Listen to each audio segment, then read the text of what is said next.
ముక్కు ముది అది ఎప్పుడు పోతుందో అయిపోతుంది ఇంకా రెండే మీకు అది కూడా అది కాదు మీకు అది కూడా దిక్కులేదు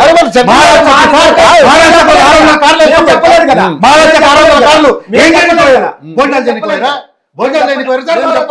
ఎందుకంటే మహారాష్ట్ర అధికారం పోయింది అధికారం పోయిందంటే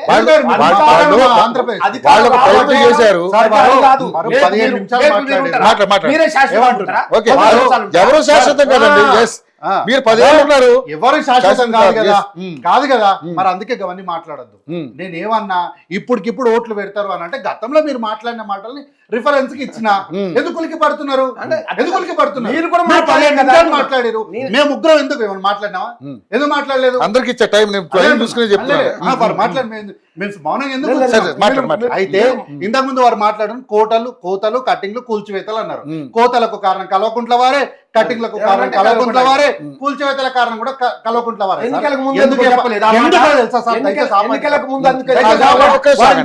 చెప్పండి మీరు మాట్లాడారు కదా మాట్లాడారు ఇంతసేపు కామెడీ ఎందులో కోతలు సార్ కోతలు కారణం మేము 12,000 ఇవ్వడానికి 2 లక్షల కోట్లు ఈ రోజు లెక్కలకే రాలే అదే కారణము 2 లక్షల కోట్లు మీరు 15,000 ఇస్తారని ఎందుకన్నారు మరి అవును సార్ ఈ 2 లక్షల కోట్లు ప్రభుత్వానికే తెలియదు మమ్మల్ని ఇడిచిపెట్టుర్రి మమ్మల్ని జర్నలిస్టులను ఇడిచిపెట్టుర్రి ప్రభుత్వానికి 2 లక్షల కోట్లు మనం హామీలు ఇవ్వాల్సింది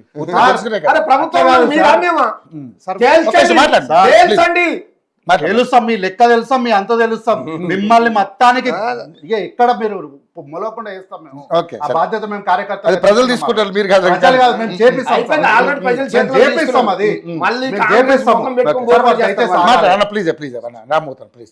నేనేమంటున్నా వారు మాట్లాడినే నేను చెప్తా రిఫరెన్సే చెప్తా నేను చెప్పండి సార్ అయితే ప్రభుత్వము దేని ప్రామాణికంగా తీసుకుంటది కాగిచ్చ లెక్కల్ని ఆడిటర్ ఇచ్చే లెక్కల్ని ప్రామాణికంగా తీసుకుంటది కాగిగా తెలియదు సార్ 2 లక్షల కోట్ల గురించి ఎప్పుడు తెలియదు ప్రభుత్వము అధికారికంగా శాసనసభలో శ్వేతపత్రం విడుదల చేసే వరకు తెలియదు శ్వేతపత్రం విడుదల చేసిన తర్వాత లెక్కలు తేడా వస్తే అప్పుడు అడిగింది సార్ 2 లక్షల కోట్లు మిస్ అయినాయి సార్ అంటే అడగండి అంటే అప్పుడు వచ్చి అడిగింది ఏమైంది కల్వకుంట్ల చంద్రశేఖర్ రావు చెప్పండి నా ఆరోగ్యం బాగలేదు నేను తర్వాత వస్తాను ఇప్పుడు ఏం చెప్పలేను అన్నాడు ఆయన ఫామ్ హౌస్ లో కూర్చొని ఏం చెప్పమంటారు కటింగ్ల కారణం కదే ఇంకా కూల్చివేతల కారణం కూడా కల్వకుంట్ల వారే ఏడకింత చెరువు దొరికితే ఏడకింత నాల మట్టి వేయాలి జాగా చేయాలి ప్లాట్ చేయాలి అమ్మి పడేయాలి గదే కదా ఎల్బీనార్ లో మొన్న జరిగిన పరిస్థితి ఇట్లా చేసినందుకే కదా మొన్న బీఆర్ఎస్ కార్పొరేటర్ కౌన్సిల్ లా బీఆర్ఎస్ నాయకులు కార్పొరేటర్లు అందరూ హైడ్రాక్ ఎందుకు చేయగొట్టిర్రు కూల్చివేతలు తప్పు కదా మరి బీఆర్ఎస్ పార్టీ కార్పొరేటర్లు ఎవరెవరైతే హైడ్రాక్ చేయగొట్టిరో వాళ్ళని కార్పొరేటర్ మీ పార్టీని సస్పెండ్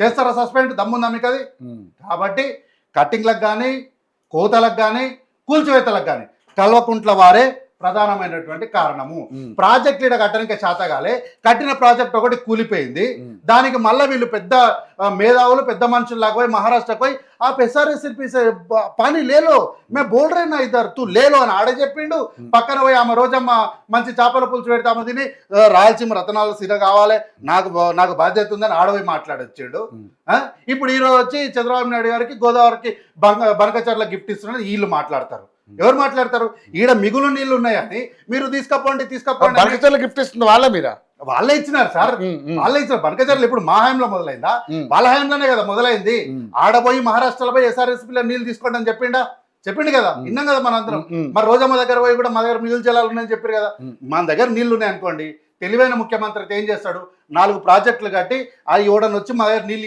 అంటే మాకే నీళ్లు లేవరాబాయ్ మీకే ఆడిస్తాము అని తెలంగాణ రాష్ట్ర ప్రజల గురించి లేదా ఆ రాష్ట్ర ప్రజల గురించి స్వార్థంగా మాట్లాడతాడు ఈడ మనకే నీళ్లు లేవు హక్కుకు వస్తున్న వాటలకెళ్ళి నీళ్లు తీసుకోనికనే మన దగ్గర పెట్టుకోనికే నీళ్లు లేవు ప్రాజెక్టులు కట్టలేదు పూర్తి చేయలేదు కట్టిన ప్రాజెక్టు కూలిపోయింది దాన్ని ఈ రోజు వీళ్ళు వచ్చి మాట్లాడుతారు ఏమంటున్నారు కేసీఆర్ గారు ఫోన్ ట్యాప్ చేయలేదు అని అన్నారు ఓకే సార్ నేను ఒప్పుకుంటా కల్వకుంట్ల చంద్రశేఖర్ గారు ఫోన్ ట్యాప్ చేయలేదు మరి రేవంత్ రెడ్డి గారు ట్యాప్ చేస్తున్నారు మీరు ఎట్లా అంటారు నేను అడిగాను కదా అదే అడిగాను ఎవరైనా చేస్తారు అప్పుడు కన్క్లూజన్ వచ్చారు ఎవరైనా చేస్తారు సార్ ఎట్లా చేస్తారు 491 సెక్షన్ కింద సబ్జెక్ట్ కరెక్షన్ ఆ సెక్షన్ కింద యూనియన్ గవర్నమెంట్ ఆఫ్ హోమ్ సెక్రటరీకి ఇన్ఫార్మ్ చేసి 15 రోజుల పర్మిషన్ తీసుకొని రివ్యూ చేసి వీళ్ళు ఫలానా వాళ్ళు గతంలో వీళ్ళపైన ఇట్లాంటి చరిత్ర ఉంది ఇలాంటి కేసులు ఉన్నాయి కాబట్టి మేము వీళ్ళ ఫోన్లు ట్యాప్ చేస్తున్నామని చెప్తారు కానీ ఇట్లా కాంగ్రెస్ పార్టీ నాయకులవి కాంటాక్ట్ చేసిన కార్పొరేటర్లవి కొత్తగా పెళ్ళైన భార్య భర్తలవి ఎందుకు వినడం సార్ ఈ డేట్ అప్పుడు నాకు కొత్తగా పెళ్ళైంది నా భార్య నాతో మాట్లాడిన మాటలు వచ్చి మీకేం అవసరం ఉంది మీ భార్య మాటలు ఏంటో మీరు ఇట్లా నవ్వుకుంటారా ఏం సంబంధం ఉంది అన్నగారికి తెలియదేమో పాపం, అన్నగారి ఫోన్ కూడా ట్యాప్ అయి ఉంటది, అన్నగారి ఫోన్ కూడా ట్యాప్ అయింది, అది అన్నగారికి తెలియదు. అధికారంలో ఉన్నారు కాబట్టి ఆ రోజు ఏం ముందు వెనుక తెలియలేదు. కానీ ఈ మెల్లగా ఈ విచారణ ఒక్కొక్కటి బయటకు వచ్చినప్పుడు రేపు పొద్దున్న అన్నగారి పేరు కూడా బయటకు ఇదే నోటీస్ ఆయన రామ్మోహన్ రెడ్డి కూడా అన్నగారికి కూడా వస్తుంది, ఇదే నోటీసు అన్నగారికి కూడా వస్తుంది. ట్యాప్ చేసిండ్రు, మొత్తం అక్రమ వసూలు చేసిండ్రు, లేదా భార్య భర్తలని ఒక్క కుటుంబం అయినా నా ట్యాప్ నా ఫోన్ సార్ నల్గొండలో ఆత్మహత్యలు చేస్తున్నారు సార్, సార్ నల్గొండలో ఆత్మహత్యలు చేసుకోరు, వద్దిగా వారిని ఆపనండి, ఇప్పటికే ఆపనండి సార్ వారిని. నల్గొండలో ఆత్మహత్యలు చేస్తున్నారు, నల్గొండలో ఆత్మహత్యలు చేస్తున్నారు, వారికి తెలియకపోతే రమ్మని చెప్పండి. నల్గొండలో భార్య భర్త ఏమన్నా ఇప్పుడు వస్తారు బయటికి, ఇప్పుడు వస్తారు ఎంక్వైరీ మొదలైంది కదా, ఎంక్వైరీలో ఇంకా పూర్తి అవ్వలేదు కదా, వస్తాయి కంగారు పడుతున్నారు. నేను నా వరకు ఆగిపోతలేను, ఇంకొన్ని రోజులు అయితే ఇంకొక 2-3 నెలలు అయితే ఇదే కాగితం అన్నారు కూడా వస్తుంది. ఒక్క నిమిషం మరి చాలా చెప్పారు, నేను ఒక 5 నిమిషాలు 2 నిమిషాలు అన్నట్టు. అయితే రేవంత్ అన్న బూతులు మాట్లాడుతున్నారు, కేటీఆర్ గారేమో సూత్రాలు మాట్లాడుతున్నారు, మళ్ళీ ఆ సూత్రాన్ని అన్నగారు వచ్చి ఇక్కడ వల్లించిండు, అదేమన్నా పెద్ద ఇదే అని అంటుండు. బట్టలు ఇప్పుతామంటే పూత అన్నప్పుడు మరి ఆయన మాట్లాడింది ఏమవుతుందో నాకు అర్థం, సూత్రం అవుతుందా? ఈ రోజు హరీష్ రావు గురించి రప్పరప్ప అన్నారని మనం చూసినాము, ఏం అవసరం ఉంది సార్? ఇక్కడ రప్పరప్ప అనడానికి మళ్ళీ అనడానికి అక్కడంటే అక్కడ ఉన్న పరిస్థితుల గురించి వారు కార్యకర్తల్లో ఉత్సాహాన్ని నింపడానికో దేనికో వారంటే అక్కడ వ్యాఖ్యలు చేసినారు, అది ఆ రాష్ట్ర పరిస్థితి. ఇక్కడ రప్ప చేయడానికే ఎవరిని నరుకుతారు మీరు? ఎవరిని నరుకుతారు సార్? గతంలో మీరు అధికారంలో ఉన్నప్పుడు రేవంత్ రెడ్డి గారి ఇంట్లోకి వాళ్ళ తలుపులు నరికినట్టు ఈ రోజు మీ తలుపులు నరుకుతున్నాడు ఎవడు? ఈ రోజు రప్పారప్పాని ప్రజలు ఎందుకు ఉద్వేగాలకు మీరు ఎందుకు రెచ్చగొడుతున్నారు? ఆ రాష్ట్రంలో అంటే వైఎస్ఆర్సీపీకి సంబంధించిన ఒక కౌన్సిలర్ భర్తని అర్ధనగ్నంగా మోకాల మీద నిలబెట్టి టీడీపీ జెండా ముందర పెట్టి దీన్ని మొక్కురాబాయి ముక్కు నేలకు రాసి క్షమాపణ చెప్పు అని అనిపించినటువంటి పరిస్థితులు ఆ రాష్ట్రంలో ఉన్నాయి. కాబట్టి ఆ రాష్ట్రంలో రప్పరప్ప అన్నారంటే అది వాళ్ళకి సంబంధమైనటువంటి విషయం. ఈ రోజు ఇక్కడ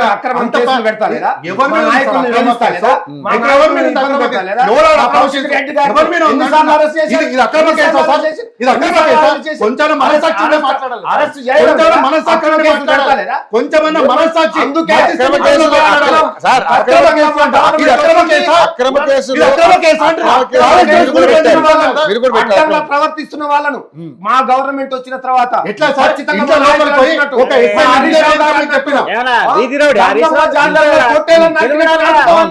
నరుకుతాం ఖచ్చితంగా చెప్తున్నాం.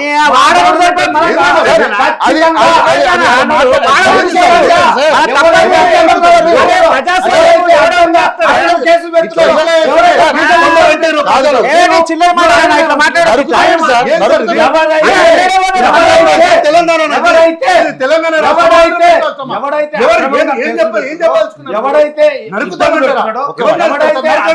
ఖచ్చితంగా చేస్తారు. ఏంటి మీరు శిక్షిస్తామని చెప్పండి, మీకు అధికారం వస్తే. అరే ఒక్కరి మీద చట్టమే సార్, ఇది 15 కేసులు ఇప్పుడు 18 నెలల ఇది చట్టమే సార్. మా కేటీఆర్ గారి మీద 16 కేసులు పెట్టారు ఇప్పుడు ఈ 18 నెలల కాలం. సార్ నిరూపించుకోండి. ఇప్పుడు కేసు పెట్టారు కదా, బీజేపీ ఒక్క కేసు పెట్టలేదు.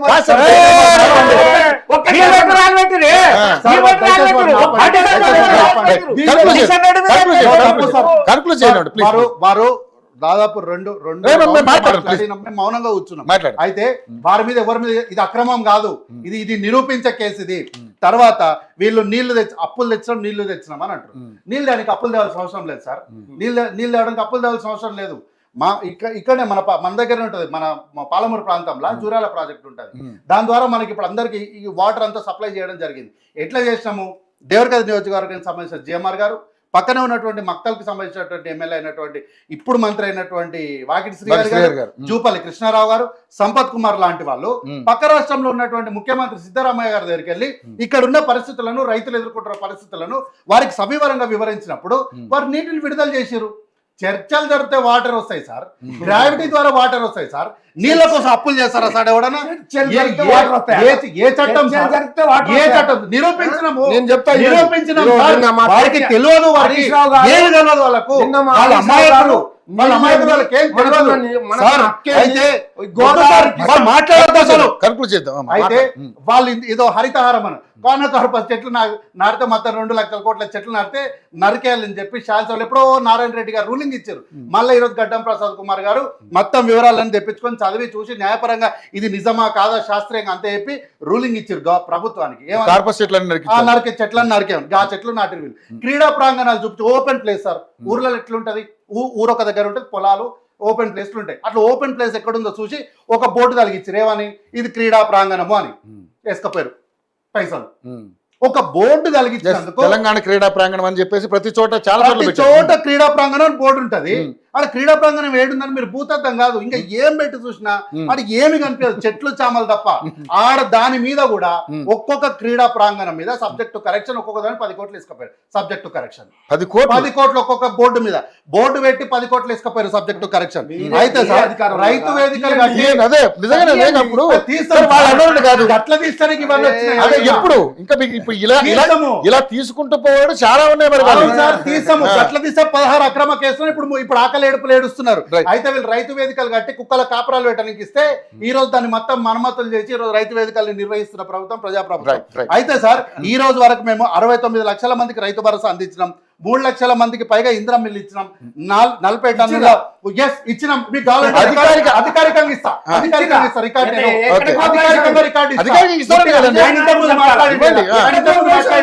ఏంటో బూతులు ఎవరు మాట్లాడితే ఎక్కువ వచ్చిందని దాని రికార్డు చూపెట్టకుండా గాళ్ళ మాటలు మాట్లాడు. తర్వాత విశ్వేశ్వర రెడ్డి గారు వీరి ఎంపీ గారు బీజేపీ ఎంపీ గారు ఏందో మాకు రేవంత్ రెడ్డి గారు సాయం చేసిరని ఇంతకు ముందు అన్నారు. రికార్డు చూపెట్టండి చూపెట్టండి. ఏదో మాట్లాడారు. అయితే సార్ నేను చెప్తున్నా చూపించండి. చూపించండి. నేను ఇప్పుడే చూపిస్తాను. 69 లక్షల మందికి రైతు భరోసా ఇచ్చినాం. 3 లక్షల మందికి ఇందిరా మిల్లు ఇచ్చినాం. 40 టన్నుల ఉచిత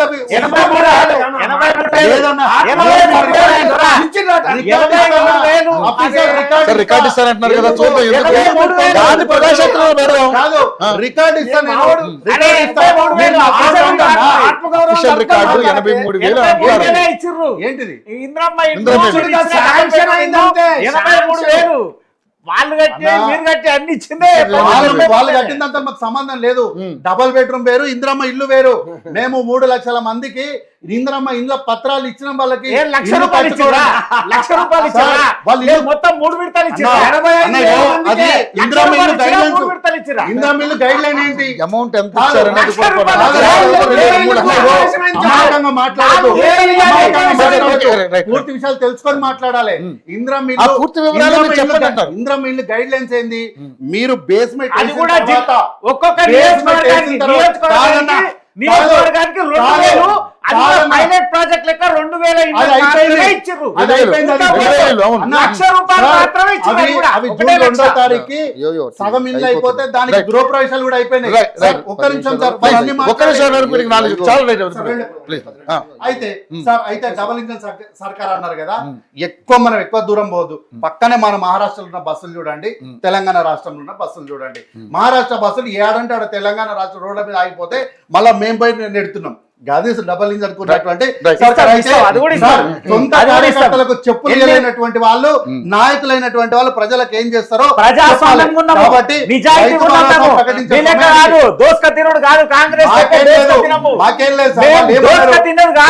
వాళ్ళు ఏమన్నారు, మా కార్యకర్తలకు కాళ్ళకు చెప్పులు కూడా లేవన్నారు.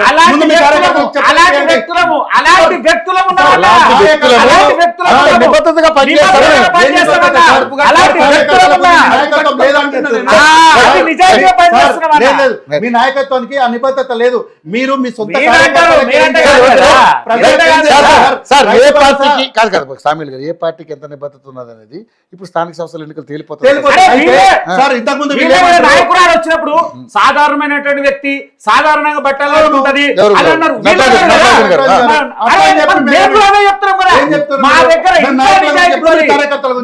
నాయకులు కాదు కార్యకర్తలు అలా లేకపోతే పని చేస్తాము అని చెప్పి కార్యకర్తలకు ఉన్న నిబద్ధత మీ నాయకత్వానికి లేదని చెప్తున్నా.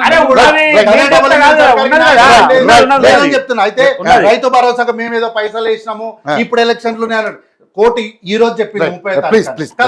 కోర్టు ఈ రోజు చెప్పింది 30వ తారీఖు. మేము ఎప్పుడు అనౌన్స్ చేసినాము? ఇప్పటికి అనౌన్స్ చేసి 4 రోజులు అయింది. 4 రోజుల ముందు చెప్పిన భరోసాకి ఈ రోజు గోడుగొండుకు మోకాలకు ముడి పెడితే మేము ఏం చేయాలి ఇంకా రైట్ చెప్పండి ఏం చేయాలి? ఓకే రైట్ కాబట్టి చర్చకు వచ్చిన అంశాలన్నీ కూడా ప్రజలు ఆలోచిస్తారు ఆలోచించి ఎవరికి ఏ సమాధానం చెప్పాలి చేయదు కదా రైట్ రైట్ మరి ఆడాలి ప్రచారం చేయదు వాళ్ళు కదా. అబద్ధం ప్రచారం చేస్తారు మీరు దాన్ని తిప్పుకొట్టే ప్రయత్నం అదే చేయండి మరి నేను అదే అంటున్నా. Right, right. ఈ రోజు కోర్టు చెప్పింది మేము 4 రోజుల ముందంటే చెప్పిన రైతు Right, భరోసా ఏమని. right, ప్రేమ్ గారు. కాబట్టి ఏంటంటే ఎవరి మీద కూడా అక్రమ కేసులు లేవు ఇవన్నీ సక్రమమైన కేసులే పెట్టిన 16 కేసులలో కూడా అన్ని నిరూపణ అయితే కల్వకుంట్ల తారక రామారావు చంద్రశేఖరరావుని ఇద్దరు ఎన్నికల ముందుకు చెప్పినట్లు శ్రీకృష్ణ జన్మస్థలానికి ఖచ్చితంగా పంపిస్తాం. Right, right. సరే, చట్టాలు పరిధిలో ఉన్నాయి కాబట్టి కార్యకర్తలు చట్టం తన పని తాను చేసుకుపోద్ది రైట్ 2 లక్షల కోట్లు మిస్ అయ్యాయని ఇప్పటి వరకు కేసీఆర్ గారి దగ్గరికి ఏ నాయకుడు గాని ఏ సంస్థ గాని ఎవడు సార్, ఇదేంటి ఎంక్వైరీ అమాయకత్వం అని? ఎంక్వైరీ చేయండి ఇదేంటి సార్ అమాయకత్వం అని? కావాలని- సార్, నోటీస్ ఇచ్చింది. కావాలని- కావాలని- కావాలని- నోటీస్ ఇచ్చింది. కావాలని- ఎవరు కావాలి సార్? ఒక్క నిమిషం నోటీస్ సార్, ఇచ్చింది. ఇవాళ ఏం తెలియదు సార్. పూర్తి స్థాయిలో కాదు సార్, ఒక్క నిమిషం, ఒక్క నిమిషం. కాకు నోటీస్ ఇచ్చింది ఇచ్చింది వివరాలు కదా, ఇవ్వని. ఒక నిమిషం. పూర్తి స్థాయిలో ఒక మాజీ ముఖ్యమంత్రి మీద ఒక నింద వేసేటప్పుడు ఎంత జాగ్రత్తగా ఆలోచించాలి పూర్తి స్థాయిలో ఉండండి ఇంకా ఎంక్వైరీ జరుగుతున్నాయి కదా సార్, వాళ్ళకి అప్పుడే ఏం ఎందుకు? తెలియదు మీరు కంగారు పడొద్దు. సొల్లు పురాణాలు చెప్పొద్దు. సొల్లు పురాణాలు కాదు డైవర్షన్ వాటి పైన పాలిటిక్స్ సార్, చేయొద్దు. చూద్దాం. డైవర్షన్ పాలిటిక్స్ చేయొద్దు. వాళ్ళకి ఏం తె- ఒక్క నిమిషం అన్న. అన్న. వాళ్ళకి ఏం తెలియదు అని చెప్పడానికి ఒకటే ప్రామాణికం సార్. చెప్పండి. కల్వకుంట్ల కవిత